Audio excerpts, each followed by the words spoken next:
महापरमहंसाय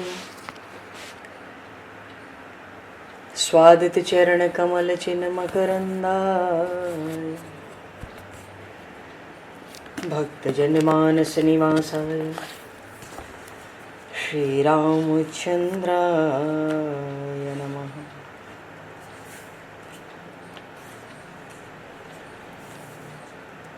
वंदे विदेहतनया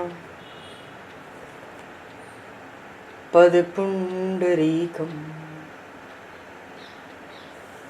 केशौरसौरभसमाहत योगिचेतं हन्तुं प्रतापमनिशं मुनिहंससेव्यं सन्मानशालिपरिपीत परागपुञ्जम्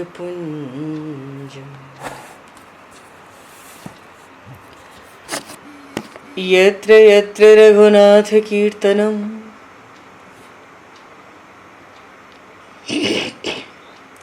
तत्र तत्र कृतमस्तकाञ्जलिं बाष्पवारि परिपूर्णलोचनं मारुतं नमत राक्षसान्तकं कुन्द इंदुसमदेह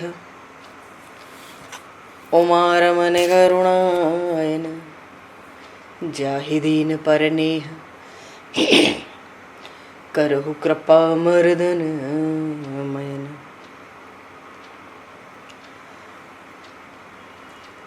प्रहलाद नारद पराशर पुंडरीक व्यासे अम्बरीश शुक शौनक भीष्म दालभ्याम रुक्मांगद अर्जुन वशिष्ठ विभीषणादीन एतानहं परम भागवतान् नमामि।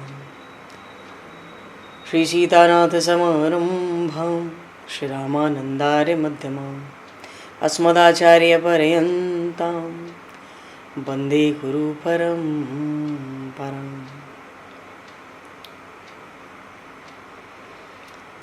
वर्णानामर्थसंज्ञानां रसानां छन्दसामपि मङ्गलानां च कर्तारो वन्दे वाणी विनायकौ।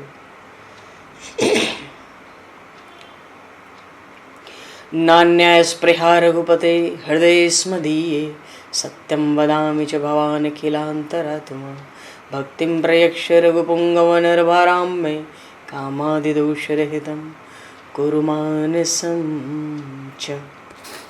भक्त भक्ति भगवंत गुरु चतुर्नाम वपु एक तिनके पद वंदन के नाशहि विघ्न अनेक। बंधु तुलसी के चरण जिनकी न्यो जग काज कल समुद्र घोरत लगो प्रगट्यो सप्त जहां। श्री गुरु चरण सरोज रज निज मन मुकुर सुधार वर्णो रघुवर विमल यश जोदायक फलचार।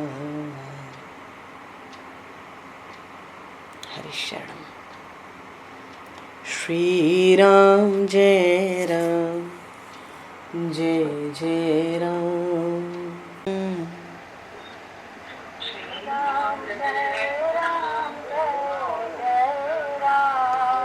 श्री राम जय राम जय जय राम।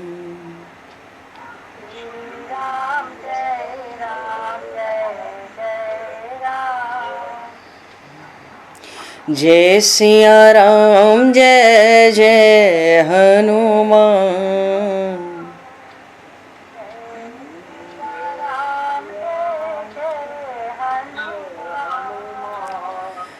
श्री गुरु रामानंद भगवान।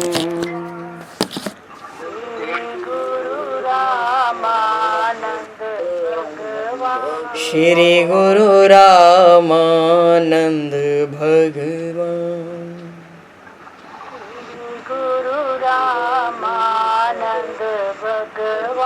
श्री राम जय राम जय जय राम। राम जय राम जय सिया राम जय जय सिया राम। जय सिया राम जय जय सिया राम। जय सिया राम जय जय सिया राम।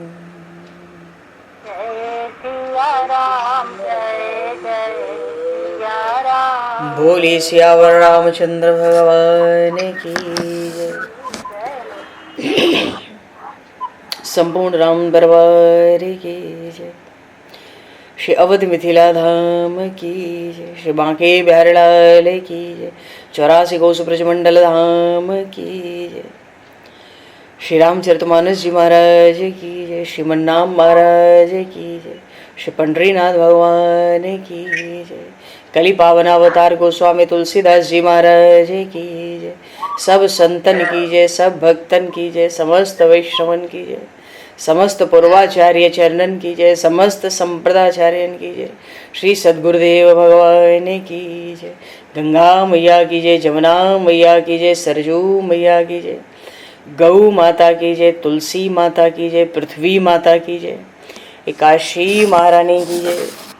जय जय श्री सीताराम जय जय श्री राधेश्याम। नमः पार्वती पते हर हर महादेव।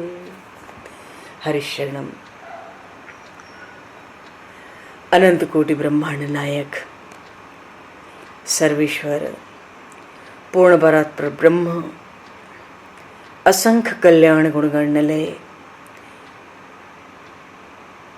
भक्तवांशा कल्पतरु शरणागत वत्सल भक्त वत्सल दीनबंधु दया सिंधु श्री कौशल्य आनंद वर्धन श्री दशरथ नंदन श्री जानकी कंठभूषण भगवान श्री सीताराम जी महाराज की असीम कृपा करुणा से श्री हनुमान जी महाराज की परम पावन भावमयी सन्निधि में महापुरुषों की भावमयी उपस्थिति में एवं आप सभी श्रद्धालु भक्त वैष्णवों की मंगल सन्निधि में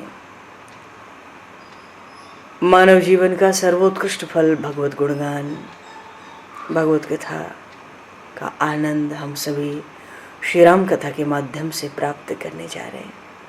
सर्वप्रथम आप सभी भक्त जनों के श्री चरणों में भगवत भाव से सादर वंदन सादर नमन। आप सभी को यथा योग्य जय सिया राम जय जय श्री राधे हरि श्याम जय श्री राम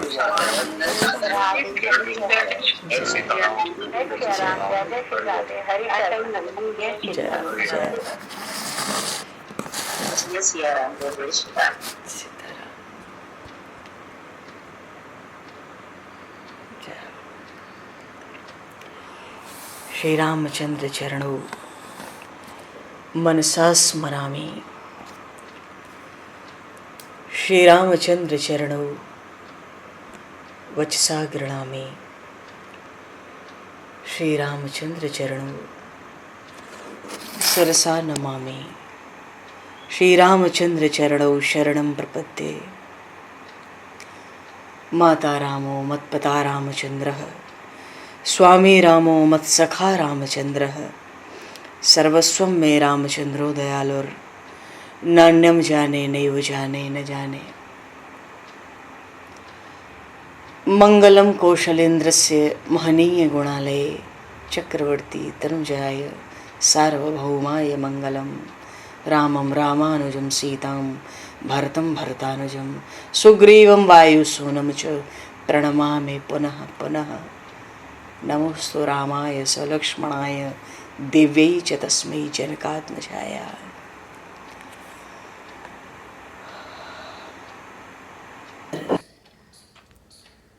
सन सवारे शंभु कीन संग्राम अपारा धनुज महाबल मरे न मारा। एक कल्प में फिर उनकी जो श्री तुलसी जी हैं छल कर टारे उताज व्रत प्रभु सुर कारज कीन जब तेहि जाने मरम तब शाप कोप कर दीन। तो उस समय भी तासु शाप हरि दीन प्रमाना कौतिक निधि कृपाल भगवाना। तहाँ जलंधर रावण भयऊ, रन हति राम परम पद दयऊ। एक जन्म कर कारण एया, जेहि लगी राम धरी नर देहा। और एक कल्प में कल जय विजय का प्रसंग हुआ, फिर एक प्रसंग आरंभ हो गया था महाराज स्वयंभू मनु और महारानी शत्रुपा। पर ये प्रसंग थोड़ा सा श्री रामचरितमानस के क्रम में थोड़ा आगे है। उसके पहले प्रसंग आया नारद शाप दीन एक बारा, कल्प एक तेह लगे अवतारा। भगवान शिव कहते हैं, हे पार्वती, एक कल्प में नारद जी के शाप के कारण भगवान को अवतार लेना पड़ा। ये तो सुनते ही पार्वती जी आश्चर्य से चकित हो गई, कहने लगी, हे प्रभु, देवऋषि नारद तो प्रभु के अनन्य भक्त हैं और परम ज्ञानी हैं, उन्होंने भगवान को शाप क्यों दिया? नारद विष्णु भगत पुनि ज्ञानी, का अपराध रमापति किन्ना। उनके गुरुदेव हैं, इसलिए गुरु में दोष नहीं देख रही हैं, भगवान में दोष देख रही हैं। का अपराध रमापति किन्ना, नारद ने इतने महान ज्ञानी होके उन्हीं प्रभु के भक्त होकर उनको श्राप क्यों दिया?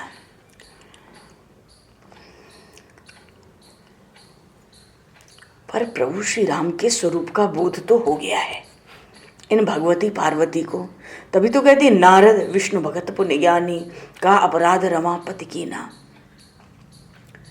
प्रभु प्रति अवतार कथा प्रभु घेरी।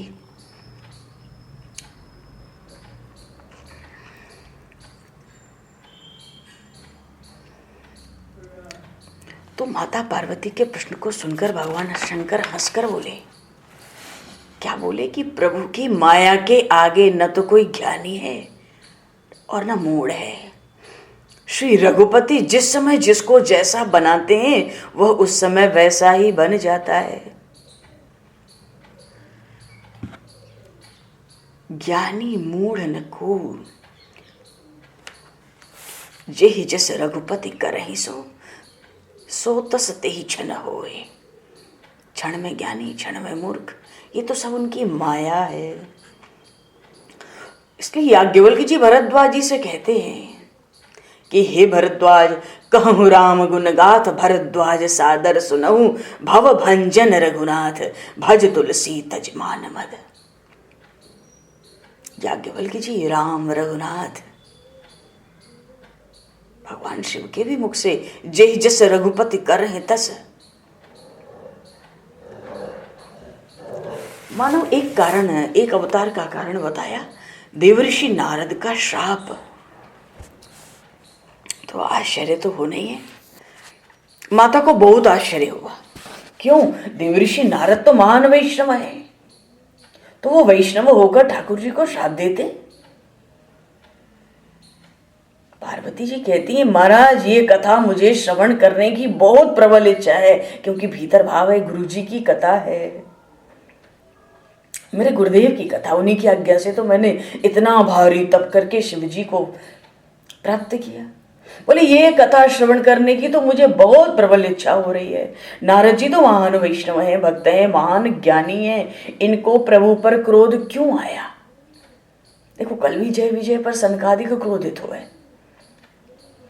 तो जय विजय अगर रोकते हैं तो पार्षद कहाँ रहे, और सनकादिक क्रोध करते हैं तो फिर उनका ज्ञान कहाँ रहा? क्रोध की द्वैत बुद्धि बिनु, जहां द्वैत नहीं है वहां क्रोध नहीं है। अद्वैत में क्रोध का कोई काम ही नहीं है। ज्ञान का अर्थ है अद्वैत, और जो अद्वैत के मार्ग में क्रोध का कोई अर्थ ही नहीं है, उसका मार्ग ही नष्ट होता है। बिना द्वैत बुद्धि के क्रोध कहाँ आवे? ज्ञानी के लिए तो सब एक ही है, एक ही है, तो कौन किस पर क्रोध करे? क्रोध करने के लिए कोई तो चाहिए साथ में, एक करने वाला और एक झेलने वाला। वहां तो द्वैत है, तो अद्वैत कहाँ है? फिर वो ज्ञानी कहाँ रहा? तो कहती महान ज्ञानी है, इनको प्रभु पर क्रोध क्यों आया? भगवान शिव ने कहा, हे देवी, कोई ज्ञानी नहीं, कोई मूर्ख नहीं, मेरे प्रभु श्री राम जिसके हृदय में, सबके हृदय में बराजते हैं, वे लीला करते हैं। अनेक बार ज्ञानी पुरुष भी मूर्ख बन जाते हैं। ये तो कुछ अलग ही ज्ञान मालूम पड़ता है, ज्ञानी भी मूर्ख हो जाते हैं। हाँ पार्वती, महाराज कैसे ये बात समझ नहीं आ रही। भगवान शिव कहते हैं ज्ञान का मिलना बहुत कठिन नहीं है, उस ज्ञान को स्थिर रखना कठिन है। मनुष्य का शरीर तो एक घड़े के समान है, इसमें इंद्रियों के रूप में इस घड़े में 9 छिद्र हैं, एक एक छिद्र में से ज्ञान बह जाता है। घड़े में छिद्र हो तो घड़ा रहेगा क्या? और अगर कोई इंद्रियों के छिद्रों को बंद करना चाहे तब तो ज्ञान ठहर सकता है, लेकिन शरीर में ही 9 छिद्र हैं, ज्ञान बह जाता है। ज्ञान मिलना सरल है पर उसको स्थिर रखना कठिन है। तो जो ज्ञान मिला है उसमें स्थिरता होनी कठिन है, क्योंकि ज्ञान तो हो जाता है लेकिन पीछे जब तक वासनाओं का नाश न हो तब तक ज्ञान दृढ़ होता नहीं है। ज्ञान को दृढ़ करने के लिए वासना का नाश करना बड़ा आवश्यक है। और मन वासनाओं में फंसा है, विषयों के पीछे भटक रहा है। तो मानो अंतर में तो ज्ञान दीप प्रकट कर दिया गुरु जी ने, और पीछे मन ने इंद्री रूपी दरवाजों को खोल दिया। शरीर में 9 छिद्र है, मन ने खोल दिया। भीतर हमारे भीतर ज्ञान का दीपक जल गया, प्रकट हो गया, और इंद्रियों ने दरवाजों को, शरीर के 9 छिद्रों को खोल दिया। आओ आओ, अब छिद्र खुलेंगे तो जल तो रिस जाएगा, निकल जाएगा। फिर उनमें से विषय रूपी हवा का झोंका आ जाता है। दरवाजा खुलेगा तो हवा भी आएगी।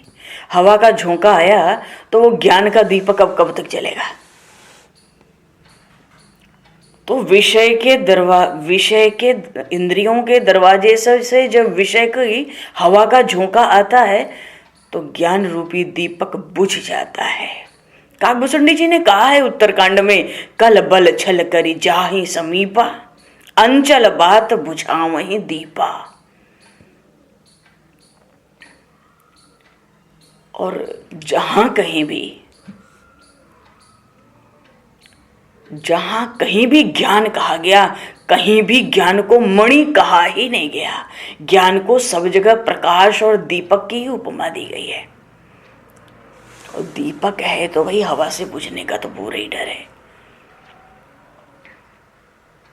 भाव यह है कि ज्ञान हुआ और पीछे मन न मर जाए, संसार में रहने वाला मन न मर जाए तो ज्ञान में स्थिरता आएगी नहीं।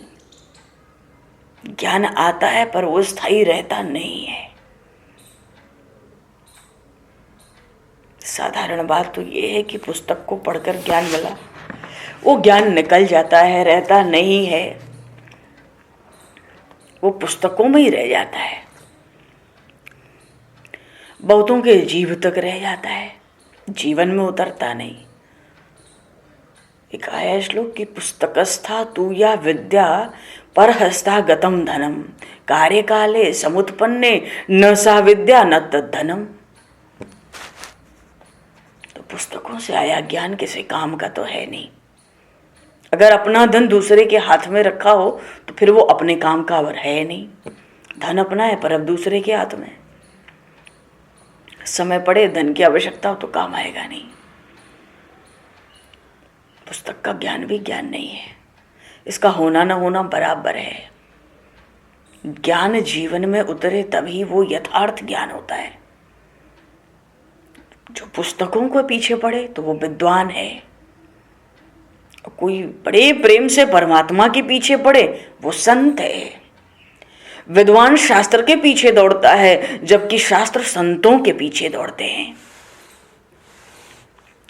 ये प्रभु प्रेम ही प्रधान है।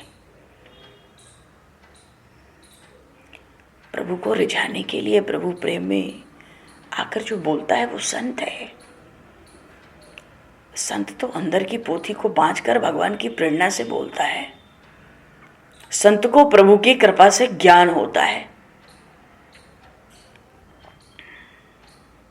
तो जिसने संतों की सेवा नहीं की, जिसने प्रभु को रिझाया नहीं, ऐसे ज्ञानी का पतन निश्चित हो जाता है। क्यों? माया उसको विघ्न करती है। आदि शंकराचार्य अद्वैतवादी सिद्धांत में कहते हैं, वागेश्वरी शब्द झरी शास्त्र व्याख्यान कौशलम वैदुष्यम विदुषाम तद्वत भुक्तये न तो मुक्तये। आदि शंकराचार्य भगवान कह रहे हैं, आदि गुरु में भगवान शिव की वाणी है।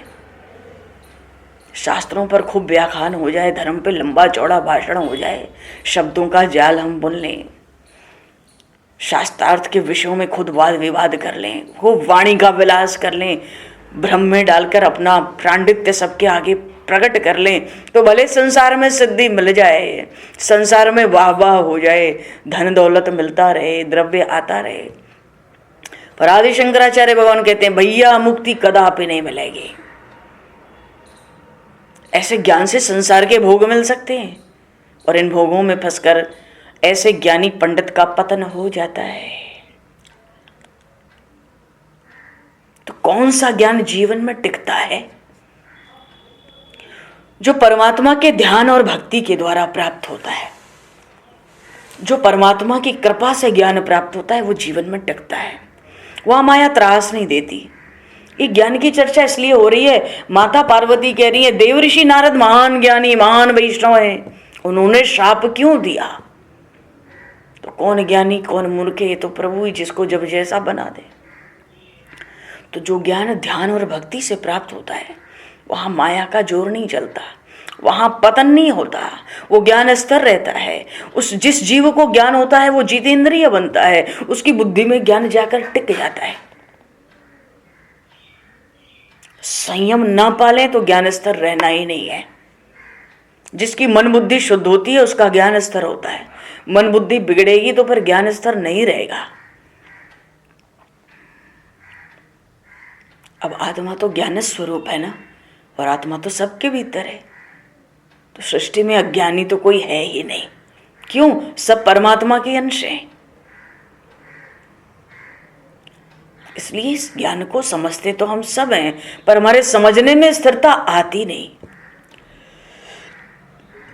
तो परमात्मा की कृपा से जब ज्ञान प्राप्त होता है तो वो ज्ञान स्थिर होता है। इस समय हम लोग भी शांति से बैठे हैं, कथा श्रवण करने की, भजन करने की, माला करने की, नाम करने की इच्छा होती है, पर सत्संग से उठने के बाद पता नहीं है, तुरंत भोजन किएगी, घर के और काम धंधों की चिंता होती है। शांति से बैठ के थोड़ी देर प्रभु भजन नहीं कर सकते।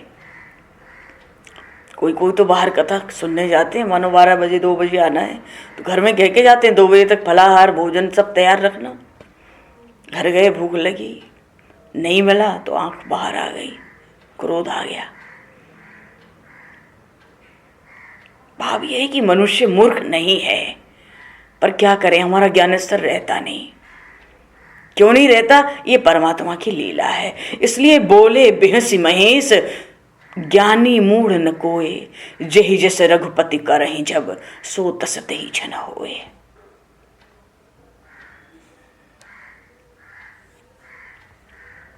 जब जिसको भगवान जैसा बना दे फिर वो वैसा ही हो जाता है। इसलिए हे पार्वती मानो, भगवान शंकर कहते हैं, हे पार्वती ज्ञानी, न तो देव ऋषि नारद को ज्ञानी समझो न मूढ़ समझो। ज्ञान है तो रघुपति का दिया हुआ, और मूर्खता है तो वो भी उनकी लीला ही है। पर माता पार्वती को ये दिव्य कथा विस्तार से सुननी है। गुरु जी की कथा है, भगवान शंकर माता पार्वती को ये दिव्य कथा सुना रहे हैं। नारद जी महान ज्ञानी है, भक्ति संप्रदाय के आचार्य हैं, महान वैष्णव हैं, पर प्रभु को ऐसी लीला करनी थी, इसलिए देवर्षि नारद को क्रोध आया, और क्रोध में उन्होंने परमात्मा को श्राप दे दिया। अब विस्तार से कथा सुनाओ। भगवान शंकर दिव्य कथा कहते हैं। क्या? एक बार ऐसा हुआ, नारद जी घूमते घूमते हिमालय पर आए। गंगा का किनारा है, पवित्र शांत दिव्य भूमि है। नारद जी के हृदय में आनंद हुआ। भूमि अत्यंत सात्विक है, कहते हैं परमात्मा का यहां बैठकर ध्यान लगाऊंगा। सात्विक भूमि हो तो भक्ति बढ़ती है। भूमि जो स्थान है वो भी भक्ति में बहुत साथ देती है, क्योंकि जिस भूमि में जो कार्य हुआ होता है ना, उस कार्य के सूक्ष्म परमाणु उस अंतरिक्ष में भ्रमण करते रहते हैं। हमारे घर के जितने कमरे उन सब का व्यवहार उतने तरह का होता है। हर कमरे में बैठ के एक दिन ध्यान लगाओ, पता पड़ जाती है।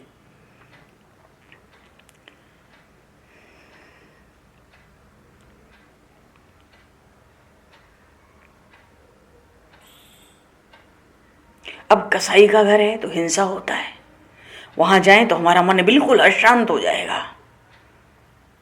वहां जाने के बाद मन में राजस भाव जगेगा। मंदिर में जाएं, जिस जगह प्रभु का नाम संकीर्तन होता है उस जगह जाएं, उस स्थान जिस स्थान पर सत्कर्म होता है उस स्थान पर जाएं तो मन में सात्विक भावना अपने आप आती है, सब बात भूल जाती है।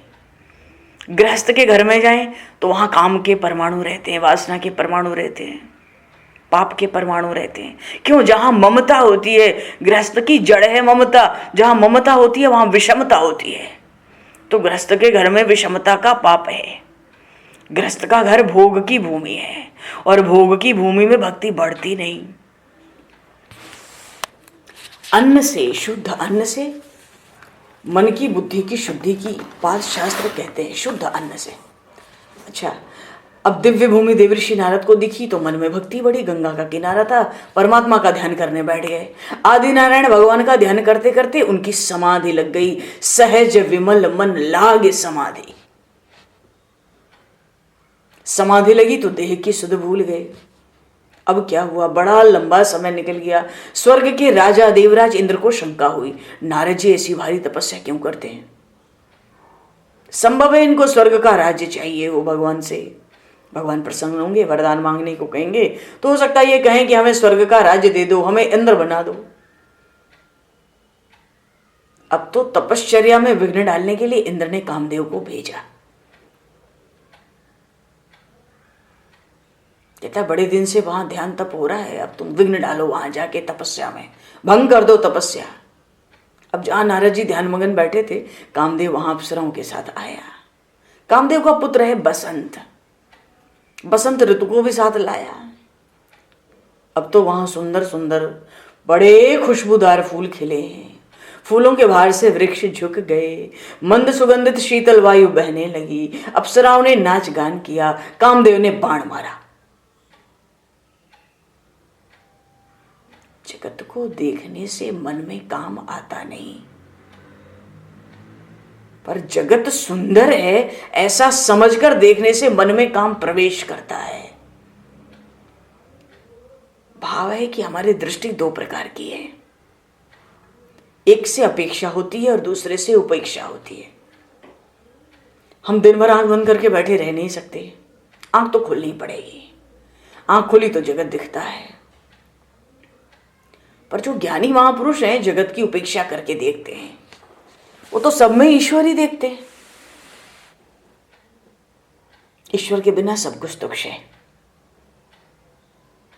तो जगत को कैसे देखने की आदत डालनी है? अपेक्षा से नहीं, उपेक्षा से। ये जगत संसार, घर परिवार, शरीर, कपड़े, गहने और ये भोग राग बड़े सुंदर हैं ऐसा समझकर देखेंगे तो आंख बिगड़ जाएगी। आंख बिगड़ते ही मन बिगड़ जाएगा, आंख से वो वस्तु मन में आ जाएगी। सुंदर तो परमात्मा है जिसने इस जगत को बनाया है। ठाकुर जी अत्यंत सुंदर है, ये जगत सुंदर है। ये जगत सुंदर है। जब तक ऐसी भावना है तब तक संसार का मोह छूटता ही नहीं।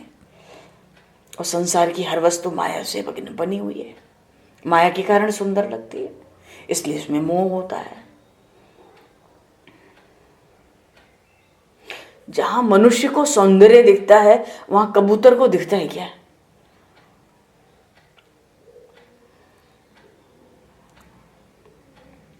सौंदर्य तो आंख में है और हम वस्तु में करते हैं। तो आंख में काम आता है तो सब सुंदर दिखता है। फिर संसार के विषयों में हमें मोह होता है। जिस सौंदर्य को देखने से विकार आवे मोह उत्पन्न हो, वो सौंदर्य है ही नहीं। सुंदर तो एक श्री राम है। उन श्री राम की सुंदरता को लेकर जगत सुंदर दिखता है।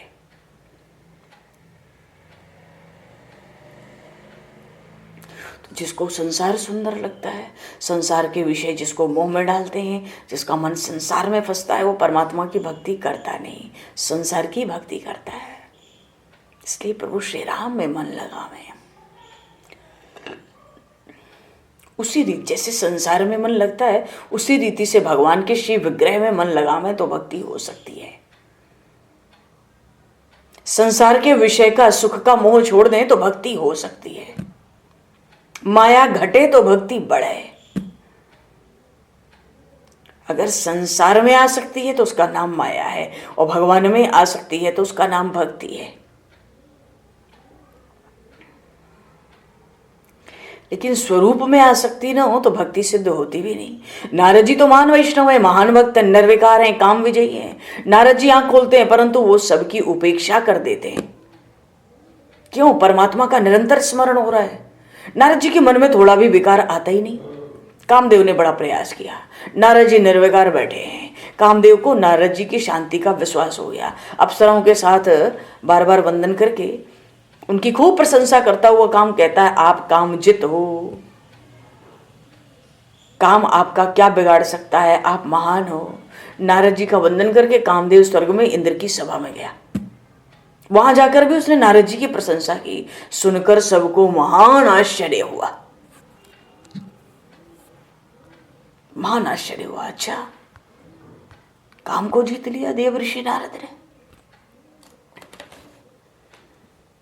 देखो भैया, नारद जी ने काम पर तो विजय प्राप्त की, पर नारद जी के मन में सूक्ष्म अभिमान जागता है। भगवान शिव ने काम को भस्म किया, पर यहां तो कामदेव के ऊपर नारद जी क्रोध नहीं किए, पर भीतर कुछ सूक्ष्म अभिमान जागता है। उनके मन में अहम आता है कि मुझे काम पर विजय मिली है। शिव जी को मिली थी तो कामदेव को भस्म किया, क्रोध किया, मुझे काम पर विजय मिली है, मैंने काम की प्रशंसा करके उसको भेज दिया। मैंने क्रोध नहीं किया, मुझे आज काम पर विजय मिली। प्रसन्न हो गए। पीछे से नारद जी कैलाश में पहुंच गए। नारद जी आए, इससे भगवान शंकर को बड़ा आनंद हुआ। देवऋषि नारद भगवान शंकर को बड़े बड़े प्यारे हैं, बहुत आनंद हुआ। भगवान शिव ने उठकर नारद जी का स्वागत किया, आसन दिया और कहा, बहुत दिन पीछे आप आए, आज तक कहाँ थे? नारद जी कहते, महाराज मैं तो हिमालय में ध्यान करने बैठा था, समाधि में मन स्थिर करके परमात्मा का चिंतन करता था। शिव जी कहते, बहुत अच्छा किया, परमात्मा का ध्यान करना ही महान पुण्य है। तुम दान दो, ध्यान यात्रा करो, मन शुद्ध होता नहीं। मन शुद्धि तो भगवान का ध्यान करने से होती है। भगवान शिव कहते हैं, आपने ध्यान किया, बहुत सुंदर काम किया। लेकिन भीतर भीतर नारद जी सोच रहे हैं कुछ और पूछें। भीतर भीतर बड़े आतुर हो रहे हैं कथा सुनाने के लिए, काम को जीत कर आए हैं। इसलिए वो कहते हैं, मेरी तो ध्यान करने की सतत इच्छा रहती है, परंतु लोग ध्यान में बड़ा विक्षेप करने आते हैं। शिव जी पूछते हैं, आपके ध्यान में कौन विक्षेप करने आता है? नारद जी ने कहा, कामदेव आया था, अनेक अप्सराओं के साथ आया था, बहुत ऊधम करता था। अच्छा, फिर क्या हुआ? नारद जी कहते हैं, पीछे क्या होना था, मेरे आगे उसकी कुछ चली नहीं। मैं तो शांत चित्त से परमात्मा का ध्यान करता रहा। उसने अनेक प्रकार के हाव भाव से मेरे मन को चंचल करने का प्रयास किया, पर मैं तो निर्विकार रहा। बेचारा जैसा आया था वैसा ही वापस चला गया।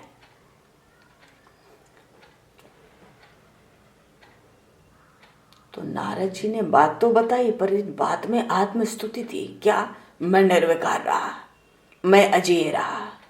शिव जी को ठीक नहीं लगा, क्योंकि आत्म प्रशंसा करने से पुण्य का नाश होता है। शिव जी महाराज नारद जी को शिक्षा देते, नारद जी तुम तो निर्विकार हो, पर तुम्हारे कल्याण के लिए कहता हूं, तुमने ये सब कथा जो मुझे सुनाई है ना, वो वैकुंठ में आदि नारायण भगवान को कभी कहना नहीं।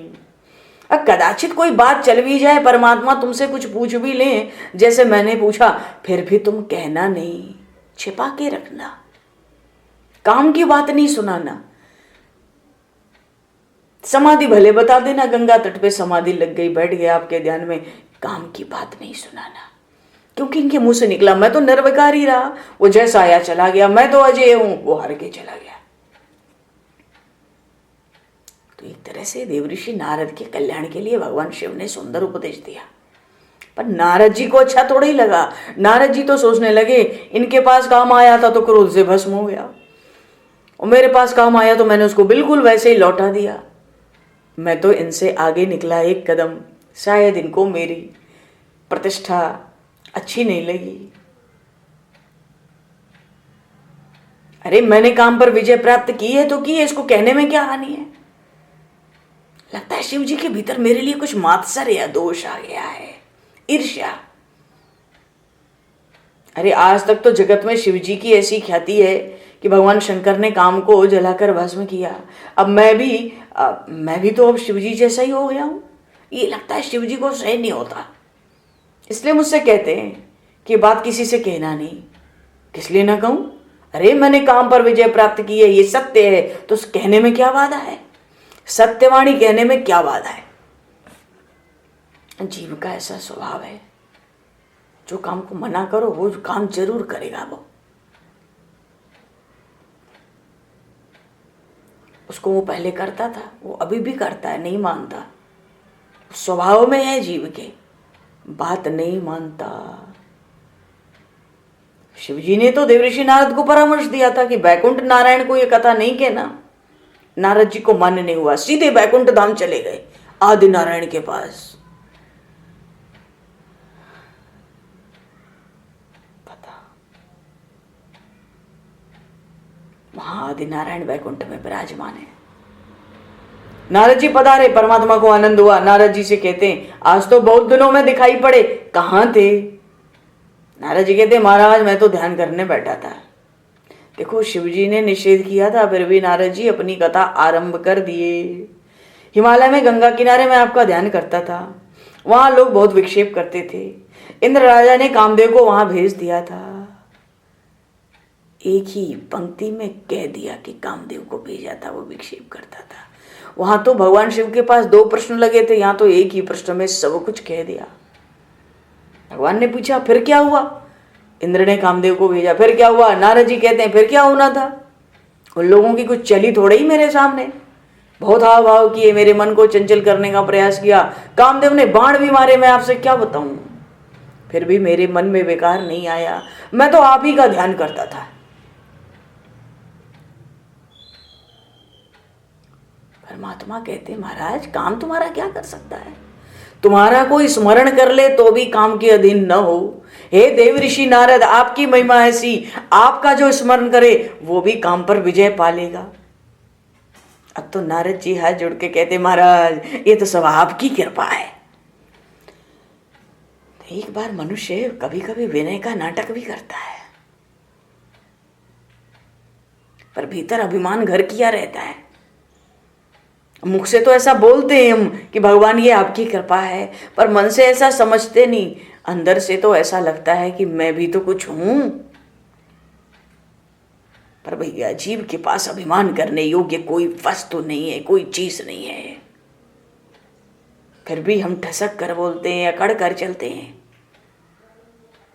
मनुष्य जब बोलता है तो अधिकतर उसमें अभिमान ही बोलता है। मनुष्य ऐसा समझता है कि मैं दूसरों की अपेक्षा अधिक चतुर हूं, पर जो थोड़ा ठसक के बोलता है ना, ईश्वर को अच्छा नहीं लगता, क्योंकि अभिमान तो मनुष्य का शत्रु है।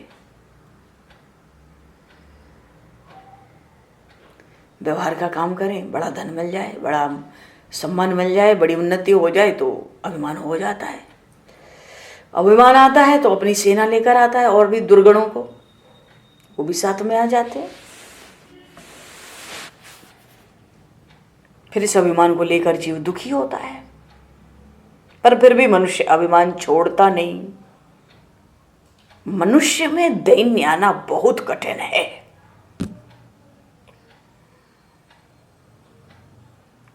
एक महापुरुष थे, भगवत प्राप्त संत थे। वो निरंतर ये कहते थे अपनी वाणी में कि भगवान से निरंतर ये कहो कि हे नाथ, मैं दाने दाने के लिए तरसूं, मैं दाने दाने के लिए तरसूं। मानो कैसे भी दैन्य आवे, दैन्य ना आवे तो बात नहीं बन पाती है। मनुष्य के भीतर दैन्य आना सच में बहुत कठिन है। अरे हम पे शरीर है, 2 हाथ हैं, 2 पैर हैं, घर है, मकान है, परिवार है, समाज है, तो हम काहे बात के दीन है? भगवान ने अपनी कृपा से सब दिया है, तो हम रोएं क्यों? जो दिया है उसका आदर करें, जिसको नहीं दिया वो भी रो रहा है, जिसको दिया वो भी रोए। कृपा कहते हैं बड़ी बुद्धि से, पर भीतर अभिमान रहता है।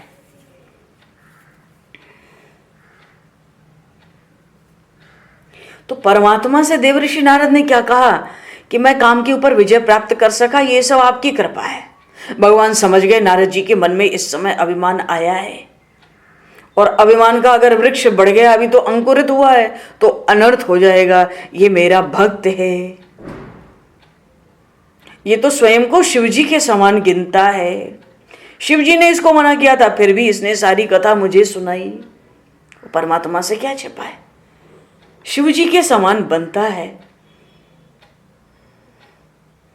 मेरे भक्त के मन में अभिमान जागृत हुआ है, इसका मुझे विनाश ही करना चाहिए। अभिमान घर करके जाएगा तो भक्त का बड़ा अकल्याण होगा, अमंगल अहित हो जाएगा। भगवान ने लीला की। नारद जी बैकुंठ से जा रहे थे, तो रास्ते में ही भगवान ने माया का विस्तार कर दिया। 100 योजन का एक नगर बना दिया, दिव्य नगर, बड़ा विशाल, अत्यंत सुंदर। अब ये है नहीं, ये माया है, नगर वगर नहीं है।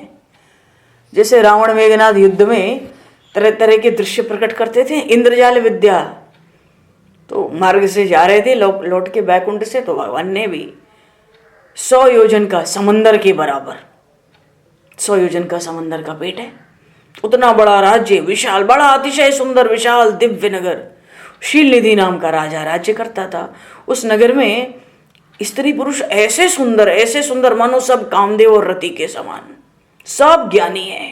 अरे बैकुंठ के समान वो दिव्य भूमि है, भगवान ने माया से निर्मित कर दिया। नारद जी को आश्चर्य हुआ, ये नगरी कौन सी है?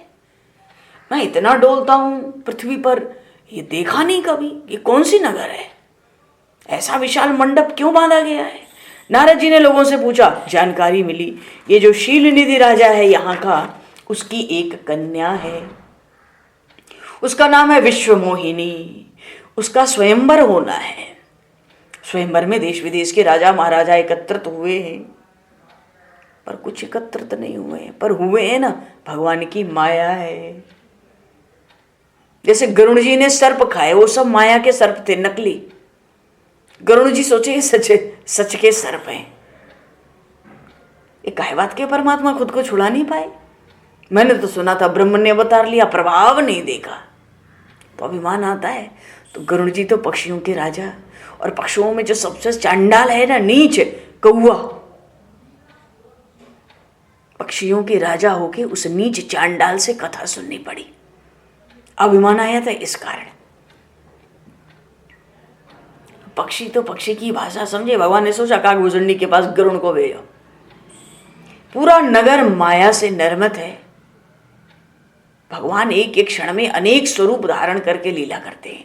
नारद जी को आश्चर्य हुआ। राजमहल में गए, शील निधि राजा उठकर खड़ा हो गया, नारद जी का स्वागत किया। महाराज आप संत हो, हमारे घर पधारे, पुत्री का विवाह है, स्वयंवर निश्चित हो गया है, अनेक देश के राजाओं का निमंत्रण है। आए हैं वो। राजा ने अपनी कन्या विश्वमोहिनी, देखो नाम भी क्या है, विश्वमोहिनी, ये भगवान की माया ही है। ये माया का नगर हो, माया तो साक्षात ही कन्या के रूप में है। कन्या को बुलाया, कन्या ने नारद जी का वंदन किया। अब नाम के अनुसार ही कन्या का रूप था विश्वमोहिनी, ऐसी सुंदरता थी। नारद जी तो एकटक देखते रहे। कन्या का रूप देखकर नारद जी का समस्त विवेक वैराग्य ज्ञान जाता रहा। बहुत देर तक देखते रहे, मन में आश्चर्यचकित होकर कहने लगे, ये कितनी सुंदर है, ज्ञानी है, भक्त है, ये ध्यान नहीं जा रहा है भगवान की माया है। शास्त्रों में भगवान की वाणी में कई जगह आया, स्त्री तो भगवान की माया है, पर ध्यान नहीं किया, सब ज्ञान वैराग्य ज्ञान भक्ति जाता रहा। कितनी सुंदर है। नारद जी को अपने वैराग्य पर पूर्ण विश्वास था, क्योंकि कामदेव को जीत के आए थे ना, क्योंकि कामदेव को जीता था तो वैराग्य पर पूरा विश्वास था कि मैं तो निर्विकारी हूं, मुझ में कहां से विकार आवे। लेकिन आज वे काम के अधीन होकर राजकन्या को देखते हैं। अति प्रचंड रघुपति कह माया, जेहि न मोह असको जग जाया। अति प्रचंड रघुपति कह माया, माया ऐसी प्रचंड है, कौन मोह में माया के न पड़े, ऐसा कोई इस ब्रह्मांड में सृष्टि में पैदा ही नहीं हुआ आज तक।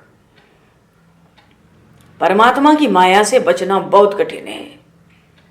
मनुष्य संसार छोड़ सकता है, काम के ऊपर विजय प्राप्त कर सकता है, पर बहुत कठिन है। क्यों? काम अदृश्य है और इस अदृश्य काम को मारना है। वो काम दिखता नहीं, पर वो सभी को मारता है, बिना दिखे मारता है। खास बात है, क्रोध चला जाता है, लोभ चला जाता है, पर काम जाता नहीं। बहुत सारे अनर्थ काम से होते हैं। बड़े से बड़ा अगर हृदय रोग है तो वो काम है, वो हृदय पर आक्रमण करता है। संसार की कामनाओं से वो काम बढ़ता है और काम से क्रोध का जन्म होता है। कामाद क्रोधो विजायते, और क्रोध से शक्ति का नाश होता है। तो जिसने ब्रह्मचर्य का पालन किया है वो इंद्रियों पर तनिक भी विश्वास न रखे।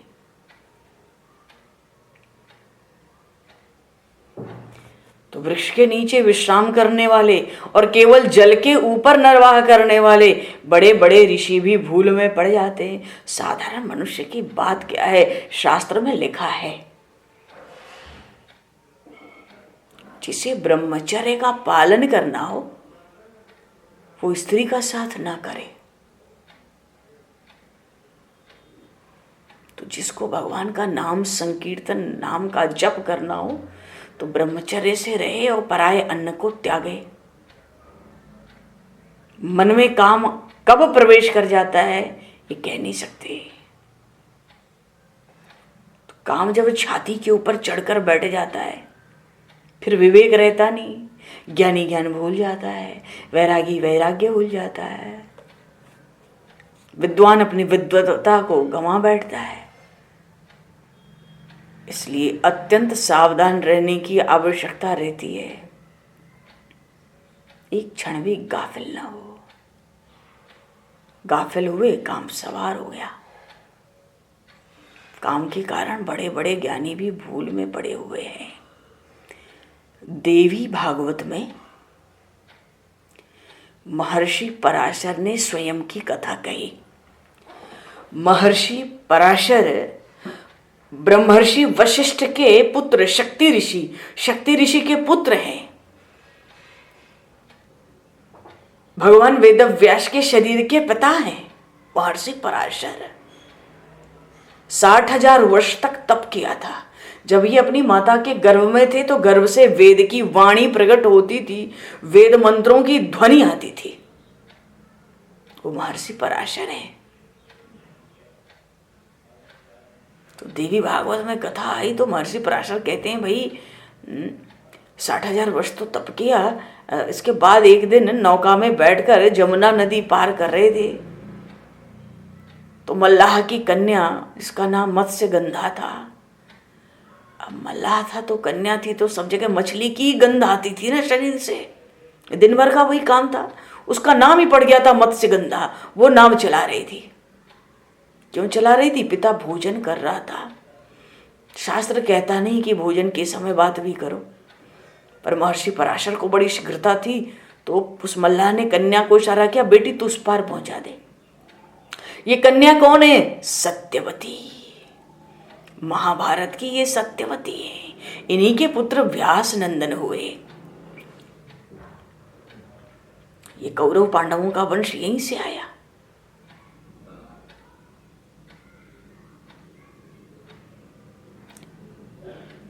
तो उसका नाम था पहले मत्स्यगंधा। तो देखते ही ऋषि, जो पराशर ऋषि थे, उनका तप छूट गया, मोह में भूल गए, कामासक्त हो गए। वो मत्स्यगंधा कहती थी, मैं तो एक शूद्र केवट की कन्या हूं और आप पवित्र ब्राह्मण हो, आपके लिए योग्य नहीं है। पर पराशर ऋषि अनुसंधान भूल गए।